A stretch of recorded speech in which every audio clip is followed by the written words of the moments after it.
다윗의 아들 솔로몬이 다윗의 뒤를 이어서 이스라엘의 왕이 됩니다. 다윗은 제사장 사독과 선지자 나단에게 명하여서 솔로몬에게 기름을 붓도록 하고 이스라엘의 왕으로 삼도록 한 것이 오늘 본문의 내용입니다. 솔로몬이 다윗의 뒤를 이어서 왕이 된 것을 우리는 너무나도 당연하게 그렇게 받아들입니다. 다윗이 그의 아들들 중 한 사람을 선택하여서 다신 다윗을 대신할 이스라엘의 왕을 삼았다 하는 것은 전혀 이상할 것이 없는 그러한 일이고, 아마 여러분들도 이를 이상하게 생각해 보지 않으셨을 것입니다. 그저 다윗이 솔로몬을 사랑했기 때문에 그를 왕으로 세웠겠지, 그렇게 생각하셨을 것입니다. 하지만 당시 이스라엘 백성들에게는 솔로몬이 다윗의 뒤를 이어서 이스라엘의 왕이 되었다 하는 것이 쉽게 받아들일 수 없는 그러한 일이었을 것입니다. 다윗이 다른 아들들을 다 제쳐두고 솔로몬을 그의 후계자로 선택했다 하는 것은 이스라엘 백성들에게는 매우 파격적인 그러한 일이었습니다. 왜냐하면 솔로몬은 왕이 될 만한 자격을 갖춘 자가 아니었기 때문입니다. 여러분들도 아시는 대로 솔로몬은 누구의 아들이죠? 밧세바의 아들입니다. 밧세바는 다윗의 충성스러운 장수 중 한 사람이었던 우리아의 아내였는데, 우리아가 전쟁에 나가 있는 동안에 다윗이 이 밧세바를 범하였습니다. 그리고는 밧세바가 임신했다 하는 사실을 알고는 전쟁터에 나가 있는 우리아를 불러들입니다. 이것은 밧세바가 임신한 아이가 다윗의 아이가 아니라 우리아의 아내인 것처럼 꾸미려는 그러한 계략이었습니다. 하지만 우리아는 동료들이 모두 전쟁터에 나가 있는데 나 홀로만 편하게 살 수 없다 하는 그러한 이유로 집으로 돌아가기를 거절합니다. 결국 다윗은 자신의 죄를 덮기 위해서 우리아를 죽이는 더 큰 죄를 저지르고 말았습니다. 그 일로 인하여서 하나님께서 진노하셨고, 시간이 지나서 밧세바가 아이를 낳게 되지만 하나님은 밧세바가 낳은 아이를 죽이셨습니다.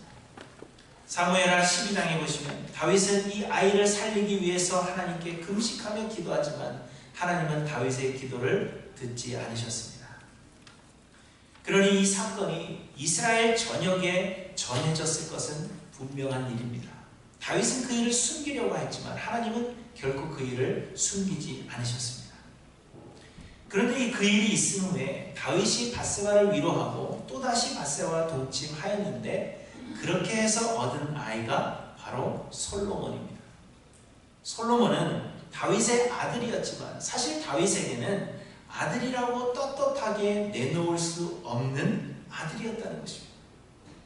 다윗이 솔로몬을 사랑하지 않았다는 의미는 아닙니다. 다윗이 밧세바를 사랑한 만큼 다윗은 솔로몬도 특별히 사랑했을 것이 분명합니다. 하지만 솔로몬은 다윗의 범죄함의 열매로 사람들에게 그렇게 기억되고 있었다는 것입니다. 아마도 사람들의 입방아에 오르내렸을 것이 분명합니다. 여러분 생각해 보세요. 어느 시대든지 또 어느 사회든지 여자 둘 이상이 모이면 험담을 하잖아요. 그렇죠? 아닌 것처럼 그렇게 표정을 하고 계시지만 둘만 모이면 딴 사람 이야기를 한단 말입니다. 그러니까 이스라엘 사람들이 어떻게 했겠어요? 걔가 걔래. 누구? 걔 있잖아. 다윗이 밧세바하고 음행해서 낳은 아들은 죽고 그 뒤에 낳은 아들이 솔로몬이잖아. 꼭 애를 낳고 싶었을까? 하나님께서 첫째는 죽이셨는데 또 낳아야 됐을까? 사람들의 입방아 속에 오르내렸을 것이 분명합니다. 그런데 그런 솔로몬이 다윗의 뒤를 이어서 왕이 되었다는 겁니다. 여러분 충격이 아니겠어요? 우리는 성경에 기록된 것이라 그저 당연하게 받아들이지만 당시에 그 사람들에게는 솔로몬이 왕이 됐다고, 다른 아이들이 많이 있는데 솔로몬이 왕이 됐다고 이해할 수 없는 일이었습니다. 다윗에게는 17명의 아들이 있었습니다. 그리고 첩에게서 낳은 아들까지 하면 그보다 더 많았습니다.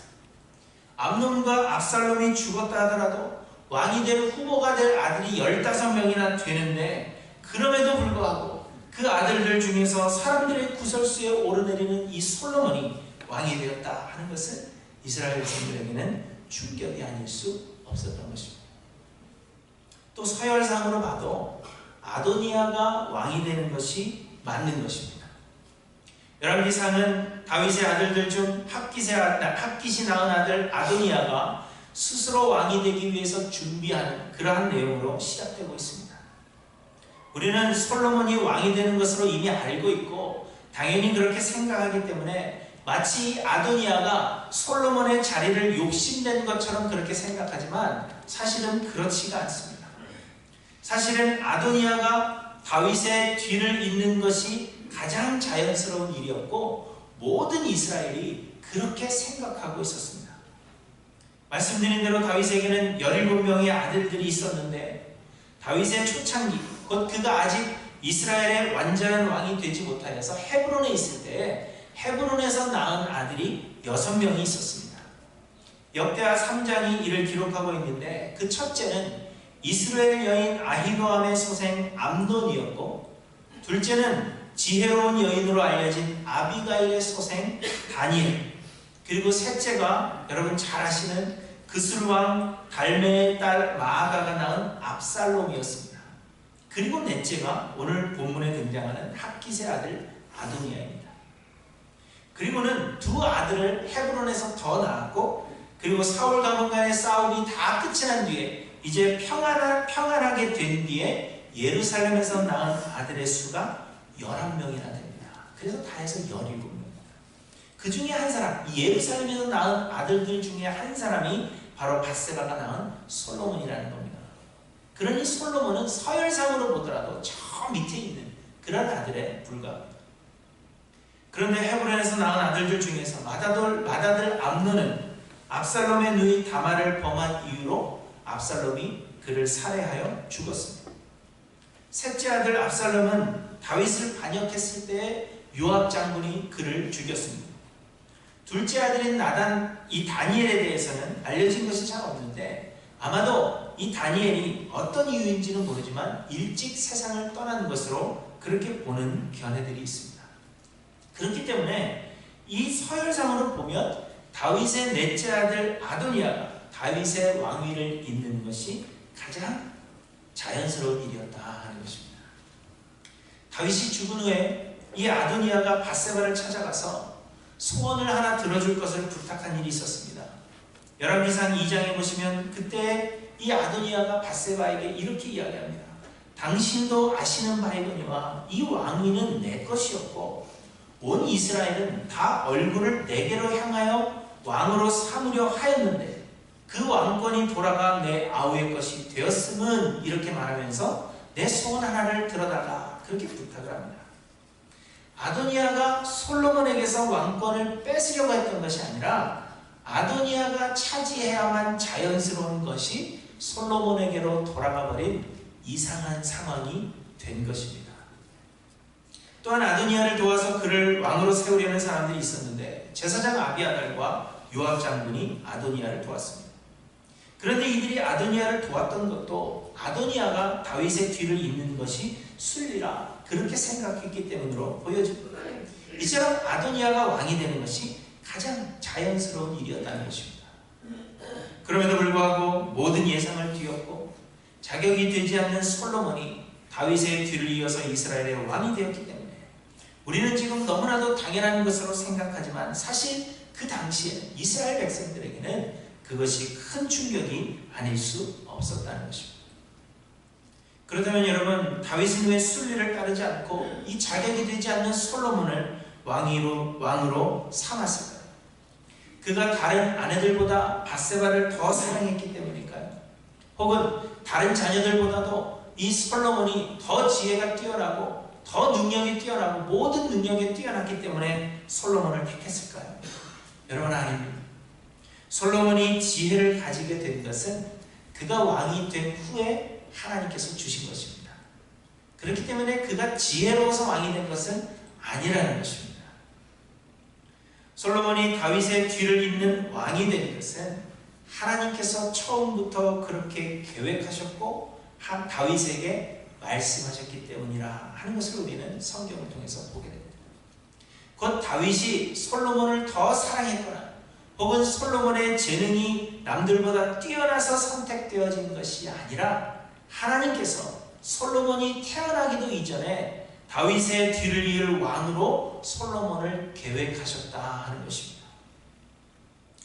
다윗이 밧세바를 범하기 이전에, 곧 다윗이 모든 전쟁에서 승리하며 승승장구하고 있을 때, 곧 다윗이 아주 잘 나가고 있을 때 다윗은 하나님을 위한 성전을 지어야 되겠다 하는 생각을 합니다. 하지만 하나님은 다윗의 이런 계획을 막으시고 성전을 짓지 못하도록 하셨죠.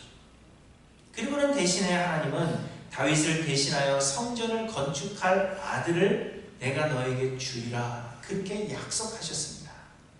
역대상 22장 9절에 보시면 보라 한 아들이 내게서 나리니 그는 온순한 사람이라. 내가 그로 주변 모든 대적에게서 평온을 얻게 하리라. 그의 이름을 솔로몬이라 하리니 이는 내가 그의 생전에 평안과 안일함을 이스라엘에게 줄 것임이니라. 그가 내 이름을 위하여 성전을 건축하리라.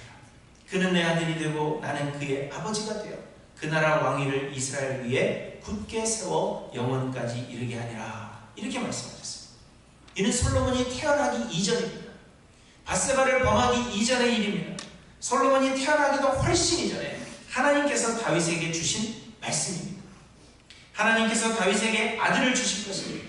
그 아이가 태어나면 이름을 솔로몬이라고 지으라 그렇게까지 이름을 말씀해 주셨습니다. 그리고 그 아들이 하나님의 성전을 짓게 될 것이며 그가 다윗의 뒤를 이어서 왕이 될 자라 하는 것을 하나님께서 이미 말씀하셨다는 것입니다. 그렇기 때문에 다윗에게는 헤브론에서 태어난 아들들이 있고 서열에 따라서 아도니아가 왕이 되는 것이 가장 자연스럽다고 모든 사람들이 생각하고 있을지라도 하나님께서 예비하신 아들 그 솔로몬을 왕으로 세우는 것이 옳은 결정이었다 하는 것입니다. 하나님께서 결정하셨기 때문에, 하나님께서 이미 말씀하셨기 때문에 솔로몬이 왕이 되었던 것입니다. 그러나 여러분, 그렇다면 왜 솔로몬이어야 했는가 하는 것이 문제입니다. 왜 하나님은 다른 아들들을 다 제쳐두고 또 새로운 아들 솔로몬을 다윗에게 주시겠다 약속하셨는가? 그것을 우리는 생각해야 합니다. 다윗이 성전을 지으려고 했던 의도는 여러 번 말씀드린 대로 하나님께 복을 받기 위함이었습니다. 다윗은 그가 하나님을 잘 섬겨서 하나님의 마음을 기쁘게 해드리면 다윗의 그 행위에 대한 보상으로 하나님께서 복을 내리시는 것이라 그렇게 생각했습니다. 그래서 여호와의 언약궤도 모셔오고 급기야는 하나님을 위한 집을 지어야 되겠다 그렇게 생각한 것입니다. 내가 하나님을 위한 집을 지으면 하나님께서 기특하다 그렇게 생각하셔서 나에게 더 많은 복을 주실 것이라 다윗은 그렇게 생각했다는 것입니다. 하지만 하나님은 다윗이 성전 짓는 것을 막으셨습니다. 그 이유는 하나님께서 다윗에게 복을 주시는 것이 다윗의 행위에 대한 보상이 아니기 때문입니다.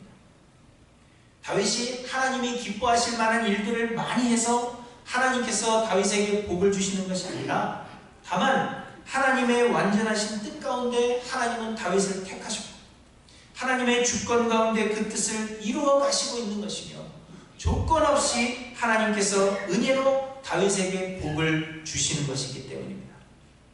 다윗이 하나님의 집을 짓는 것이 아니라 그래서 하나님이 보상으로 다윗에게 복을 주시는 것이 아니라 하나님께서 다윗의 집을 세워주시는 것이었다 하는 것입니다. 그래서 하나님은 내가 하나님을 위한 성전을 지었더니 하나님께서 내게 복을 주셨다 그렇게 말하면서 하나님이 주신 그 은혜에 대한 공로를 다윗에게 돌리는 것, 다윗 자신이 그가 받은 은혜에 대한 모든 공로를 다윗 자신이 받는 것을 원치 않으셨다는 것입니다. 그래서 하나님은 다윗으로 하여금 성전을 건축하지 못하게 하셨습니다. 그리고는 그 후에 다윗이 밧세바와 음행을 저지르는 사건이 발생하게 됩니다. 다윗은 그동안 내가 잘해서 하나님께서 나에게 복을 주신다 그렇게 생각했습니다. 다윗은 자신이 꽤 괜찮은 사람이라 그렇게 생각하고 있었는데 밧세바 사건을 통하여 자신이 얼마나 형편없는 존재인가 하는 것을 깨닫게 된 것입니다. 그동안은 꽤 괜찮은 사람이고 그래서 하나님께서 나 때문에 복을 주셨다 생각했는데 다윗은 그저 죄로 가득한 뼛속까지 죄인 뿐이라는 것을 그로 알게 하셨고 그럼에도 불구하고 하나님의 은혜가 다윗을 붙잡고 계셨던 것이라 하는 것을 깨닫게 하신 것입니다. 그로 인하여서 하나님의 성전을 지을 만한 위인이 나는 되지 못한다, 그렇게 생각하게 되었고, 하나님을 위해 일 좀 했다, 그렇게 자만할 수 없다는 것을 다윗이 깨닫게 된 것입니다. 지금까지 내가 살아온 모든 것이 하나님의 은혜였지, 나의 어떤 행위에 대한 공로에 대한 보상이 아니었다는 것을 다윗은 깨닫게 된 것입니다. 몇 달이 지나서 다윗은 밧세바와의 사이에서 아들을 얻게 되었지만 하나님께서 진노하심으로 인하여 그 아들이 죽게 되었습니다. 다윗은 7일 동안이나 음식을 먹지 않고 금식하며 밤낮으로 하나님 앞에 엎드려 이 아들을 좀 살려달라 기도합니다. 자신은 비록 범죄하였더라도 그 아들을 위한 기도가 여러분 얼마나 간절했겠습니까? 이 아들만은 살려주십시오. 내가 벌하지 않았습니까? 내가 이 아들만 살려주시면 뭐든지 다 하겠습니다. 그렇게 아마 기도했을 것입니다. 다윗은 아들의 생명을 살려보고자 노력했습니다. 하지만 하나님은 다윗의 간구를 듣지 않으셨고 그 아이는 결국 죽게 되었습니다.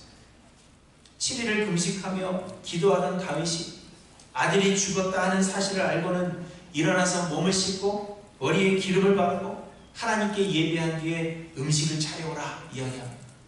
사람들이 의아하게 생각합니다. 아들이 살았을 때에는 오히려 먹지 않더니 아들이 죽으니까 더 슬퍼해야 되는데 먹으려 하는 것이 이상하게 여겨졌습니다. 그래서 다윗이 말합니다.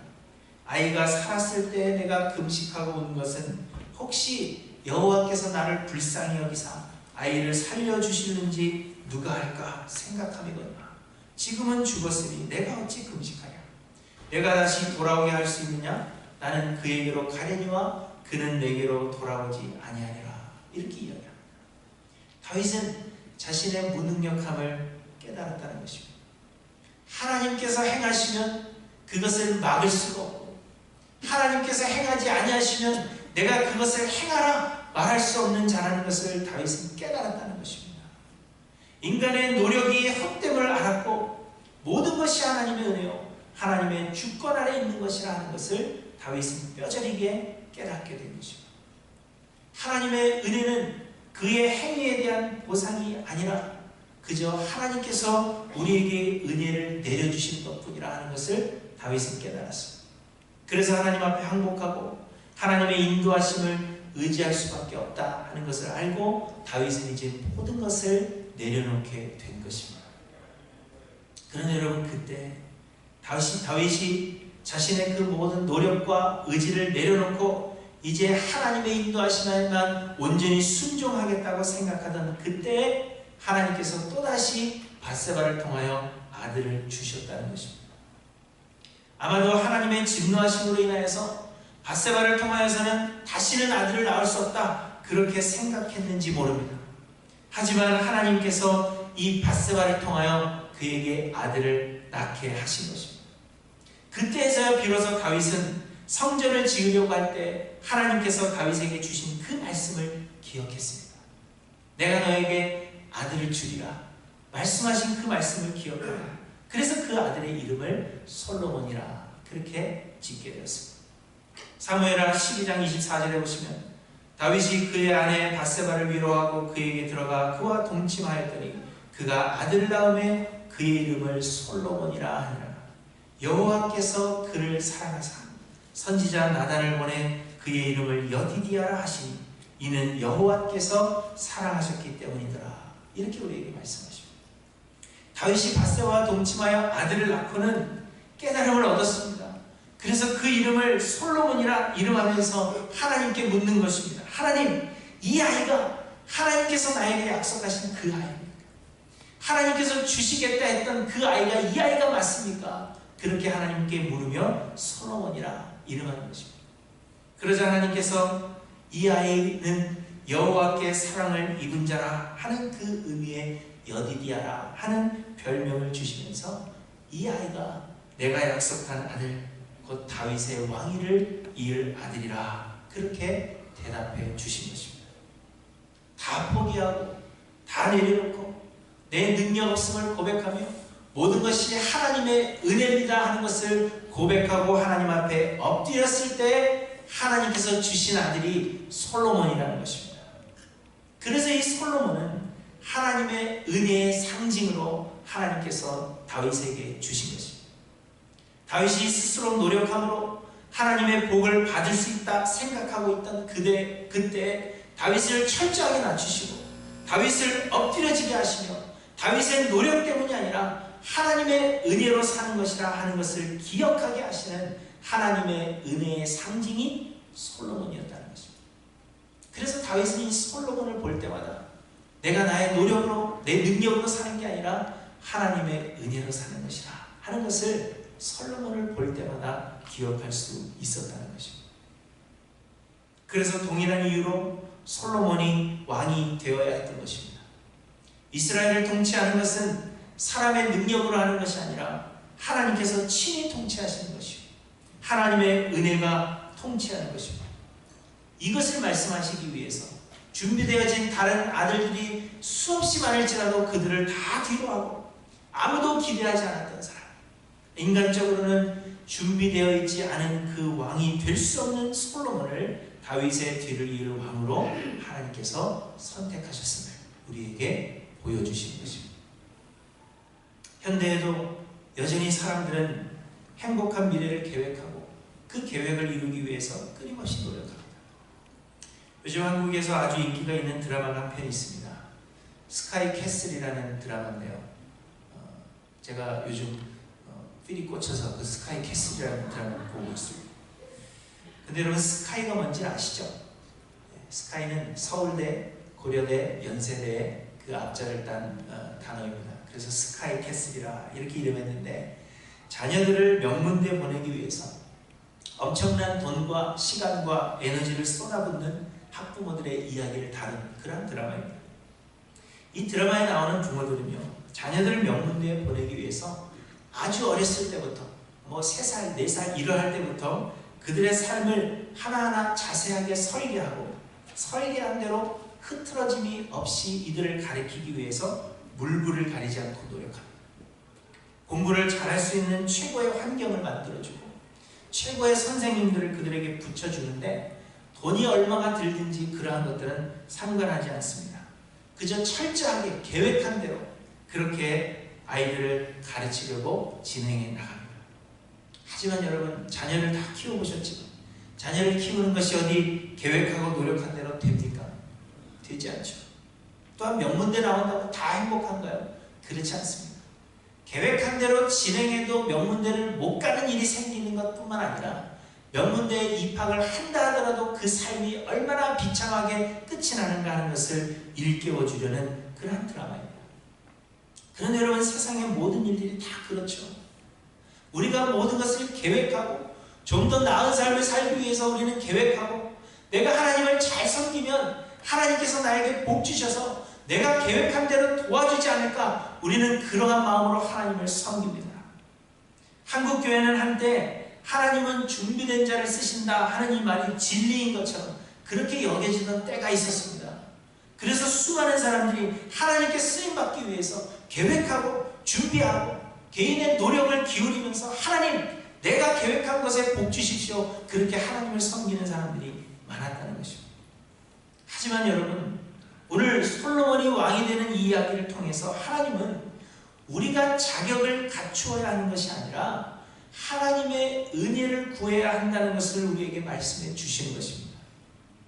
우리가 아무리 노력하여서 많은 지식과 능력으로 우리를 채우고 무슨 일이든지 우리가 해나갈 수 있는 충분한 자격과 능력을 다 갖춘다고 하더라도 하나님의 은혜가 아니고서는 우리는 아무것도 할 수 없는 존재라는 것을 우리에게 말씀해 주시는 것입니다. 반대로 우리에게는 지식도 없고 능력도 없고 아무런 자격을 갖추지 못한다고 할지라도 하나님께서 우리에게 은혜를 베풀어 주시면 하나님은 우리를 훈련하셔서 하나님의 뜻을 반드시 이루어 가신다는 것을 우리에게 말씀해 주시는 것입니다.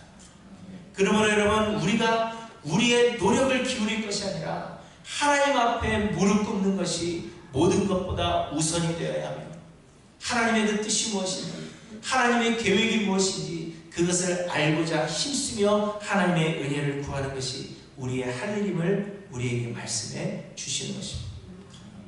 아무런 노력을 기울일 필요가 없다는 것을 말씀드리는 것은 아닙니다. 하나님께서 뜻하신 바가 있다면 하나님은 우리에게 소원하는 마음을 주사 우리로 하여금 열심을 내게 하십니다. 그렇기 때문에 열심이 없이 모든 것이 하나님의 은혜라 그렇게 말할 수는 없는 것입니다. 아무것도 하지 않으면서 하나님의 은혜라 말할 수 없다는 것입니다. 하지만 하나님의 은혜를 구함을 통하여 하나님의 은혜가 우리로 하여금 열심을 내도록 해야 하는 것이지 우리의 노력의 보상을 바라는 것은 아니라는 것을 말씀해 주십니다. 그러므로 여러분, 자격을 갖출 수 없다 하여 낙심하지 마시기 바랍니다. 우리가 금수저가 아니기 때문에 혹은 주변에서 나를 도와줄 사람이 하나도 없기 때문에 잘 안 되는 것이 아니라는 것입니다. 세상 모든 일들은 하나님의 완전하신 계획과 주권 안에 있습니다. 여러분의 삶도 하나님의 주권과 계획 가운데 있습니다. 아무리 노력해도 되지 않는 상황을 한탄하지도 마시기 바랍니다.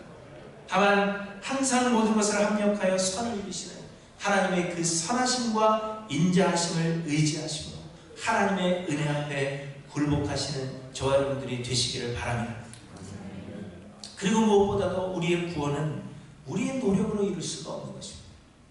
구원을 얻기 위해서 우리가 어떤 자격을 갖춰야 하는 것이 결코 아니라는 것입니다. 우리를 구원하시는 것은 전적인 하나님의 은혜입니다. 우리를 하나님 나라에 합당한 사람으로 성화시켜서 우리의 구원을 이루시는 것도 하나님의 은혜입니다. 하나님께서 예수 그리스도를 보내주셔서 우리를 대신하여 십자가에서 죽게 하심으로 우리의 죄값을 대신 치르고 우리를 용서해 주셨습니다. 3일 만에 부활하심으로 말미암아 우리에게 산 소망이 되어 주셨습니다.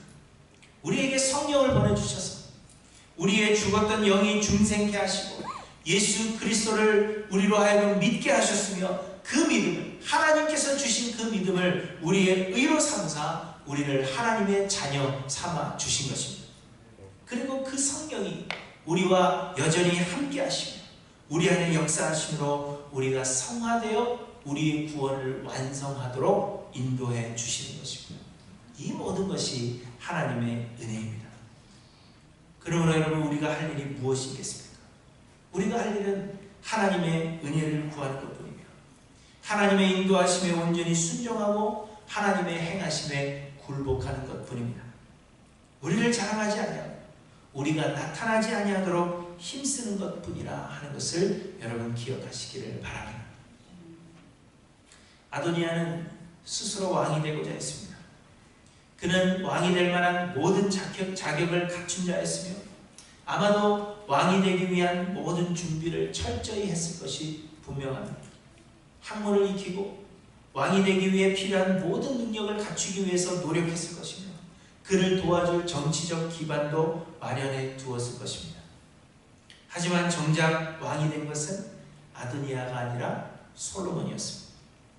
왕이 될 자격이 없는 사람, 아무도 왕이 될 것이라고 생각하지 않았던 그 솔로몬이 다윗의 뒤를 이을 왕으로 기름 부음을 받게 되었다는 것입니다. 왜냐하면 하나님께서 그렇게 계획하셨기 때문이며 모든 것이 하나님의 은혜이기 때문입니다. 여러분, 우리는 보다 나은 삶을 위해 노력을 기울입니다. 하지만 여러분, 우리가 자격을 갖추기 위해 노력하기보다는 하나님의 은혜를 구하며 하나님께 굴복해야 한다는 것을 기억하시기를 바랍니다. 그러므로 여러분, 우리의 구원주가 되시는 예수 그리스도 앞에 나오기를 주저하지 않으시는 저와 여러분들이 되시기를 바랍니다. 예수님 앞에 우리의 구원주가 되시고 우리의 삶의 주인이 되시는 그 예수님 앞에 나오는 것이 우리의 삶의 가장 큰 기쁨이 되기를 간절히 소망합니다. 그런데 여러분, 지금 어디에 계십니까? 여러분, 어디에 서서 무엇을 구하고 있는가? 여러분, 한번 돌아보시길 바랍니다. 나는 지금 하나님과의 나와의 관계에 있어서, 예수 그리스도와 나와의 그 관계에 있어서 나는 과연 어디에 서 있고 그 관계에 있어서 나는 무엇을 하고 있는가? 여러분, 깊이 생각해 보셔야 합니다. 그저 입으로만 예수님 앞에 나아가겠습니다, 아멘 아멘 하는 것이 아니라 실질적으로 나는 그 관계 가운데 어디에 서 있는가? 여러분, 돌아보셔야 됩니다. 나는 무엇을 위해서 노력을 기울이고 내가 무엇을 위해서 이토록 열심을 내고 있는가 돌아보셔야 합니다.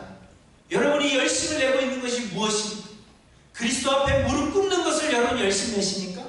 아니면 내 능력으로, 내 힘으로 뭔가를 해보겠다는 그런 열심을 내고 있으면서 하나님 도와주십시오, 그러한 관계에 있어서는 안 된다는 것입니다. 우리의 자아를 내려놓고 하나님의 은혜 아니고서는 내가 살 수 없습니다라는 것을 우리가 진실하게 고백하며 예수 그리스도 앞에 나와 무릎 꿇는 성도님들이 되셔야 한다는 것을 우리에게 분명하게 말씀하고 있는 것입니다. 여러분 어디에 서 계십니까? 무엇을 위해 노력하고 무엇을 위해 열심히 내고 계시나? 하나님과 여러분들의 관계에 있어서 여러분은 과연 어디에 있는가 돌아보시길 바랍니다.